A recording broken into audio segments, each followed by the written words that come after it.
Hey guys, making another video today. Today is Wednesday, November the 12th. Today I wanted to make a video about passions and hobbies after we become saved. One of the things you'll realize as a new believer is that when it comes to hobbies, especially, you'll realize you don't have the same interests or the same care or just don't even participate in it all anymore after you become saved. And some of us, when that happens, become discouraged. You think, oh, yeah, I have nothing left to be, interested in, or this or that. And that's just not true. It's just for the time being. You know, when it comes to things like passion, you know, there's good passion, like passion for God, There are many, many verses about being passionate about for God and, doing caring to do what is right, having a relationship with God, doing good works. There's also verses like fleeing the passions of the youth. One of the good ones, I suppose, is I believe I just know it's in the Psalms where David says, "Zeal for your house will consume me," which is, I guess, passion, just spiritual kind of passion. And we know that in Matthew, Jesus, rides into Jerusalem and he goes to the temple. He overturns the tables, drives the money changers out. And it says the disciples remembered that psalm about David that says, "Zeal for your house will consume me." So you'll start to realize you have more passion about God, doing what is right. You'll start to not care as much about, I guess I'll say, in America, a typical hobbies and passions might be like sports or games or, excuse me, drinking, partying, lust. It's not just physical stuff. So that stuff will start to fade away from you over time, which we're supposed to let happen. I'm just making this video because I know sometimes it can be a little bit tough, especially when it feels like you might be losing part of yourself. But that's because God is doing it on purpose. He's specifically just completely taking something away from you after you're saved, then that's something you need to let go. So that's something obviously God's trying to take away from you. Um, when it comes to doing things that are wrong, you'll start to realize more and more that you just don't care for it, don't have the passion to do it anymore. Like I said, drinking, giving into lust, things like that. Whatever it may be that you were like kind of enjoyed doing before that was wrong. And God says, to come to Him about everything. So if you start to feel down when a bunch of these things are taken from you, go to God about it. Don't just be distant from God, being angry about it. I can't even talk to God about this. I'll seem like I'm ungrateful or incompetent if I talk to God about it. It's just not true. Obviously, you can go to God about anything. Could be that God might help you find new hobbies that don't have to strictly do with like the church or whatever. Now, I could be wrong when I say this, but it could be, um, I guess what I'm trying to say is work in of itself as a passion. Because we know the Apostle Paul continued to work basically almost all of his life while he was still in the ministry, so he didn't have to rely on other people. And he did never say it, I believe, but there's a chance that, working and doing stuff with his hands was one of his passions, perhaps, apart from, spreading the gospel.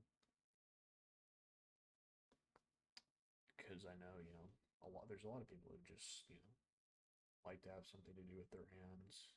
They enjoy making stuff, putting stuff together. Stuff like that. It's fine. Nothing wrong with that. It's a good way to make a living if that's what you do for a living. Make money on the side, whatever it may be. But Paul made it clear that was just something on the side that he was doing, but that his main mission had to do with God, which is what we're all supposed to be like. I know most of us fail. I fail at that. Lots of times I'm consumed with, you can't see it. Well, actually, you can see it.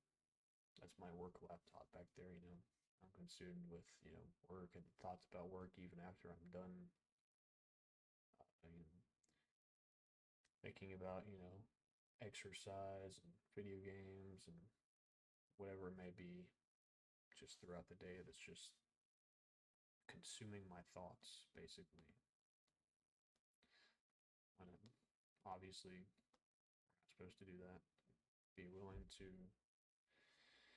direct your thoughts in a more spiritual manner. And I know that's not going to be easy to always stop yourself in the middle of like thinking about those things. But just important to remember that excuse me, God is more important than all of whatever that is that might be taking up your attention and your time. That doesn't necessarily make it wrong or evil, whatever it is you're giving your time to. You just got to remember you got to keep it that way as number two. Well, technically number three if God's first and other people are second, but number three. I know a lot of people, well, not a lot of people. I know there's some people who are agnostic or whatever. They're like, oh, if I lose interest in all the stuff I'm doing, why would I want to become religious or have a relationship with God if it's just going to make me hate everything that I love now? Excuse me. That's just, it's sad because a lot of them think that way, even if they don't like consciously realize it. Because as God says throughout the Bible, unbelievers want to constantly give in to evil desires and passions, eating and drinking like there is no tomorrow, you know. But God says, I will give you a new heart, new desires, in Jeremiah 31, and that He will give us something more fulfilling.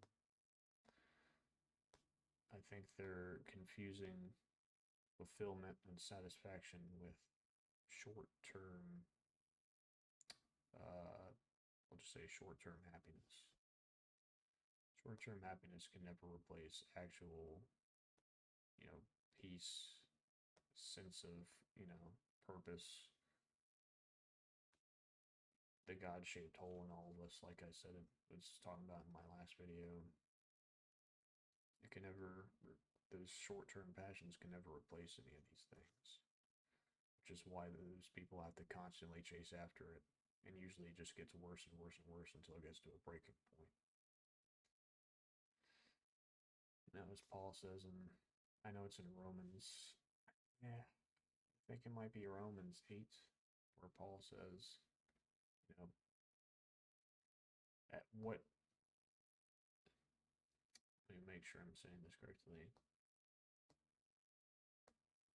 What reward did you get at that time for the things you are now ashamed of? Saying, in the meantime, when you come to know God, you'll be ashamed of the former things, and you will realize you really did get no reward for what you were doing.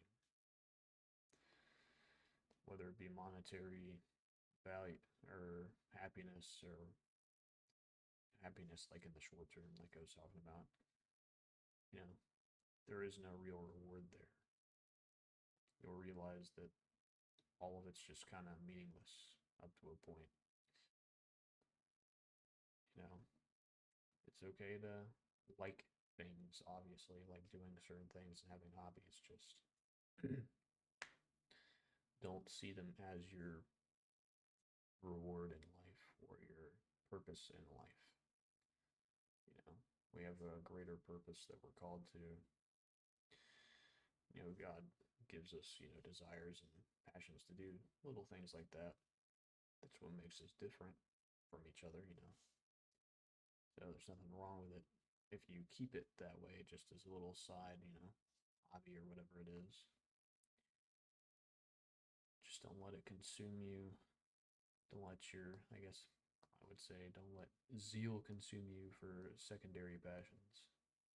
The only zeal that should consume you is for God, basically. I guess today's a bit of a shorter video because I just kind of wanted to talk about that, the passions and, verses about it, that it can be used for good if it's for, God and things that God might have you doing. There's also things like youthful passions and evil desires that we're supposed to flee from. Just keep at it in patience. Don't give in to desires on a whim.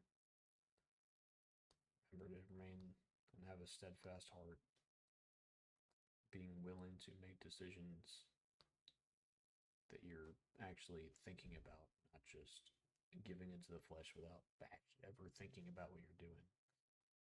Just whatever's gratifying you is not going to bring you any real happiness in the long term, anyway. Today is November 12th, Wednesday. Hope you all have a good rest of the week.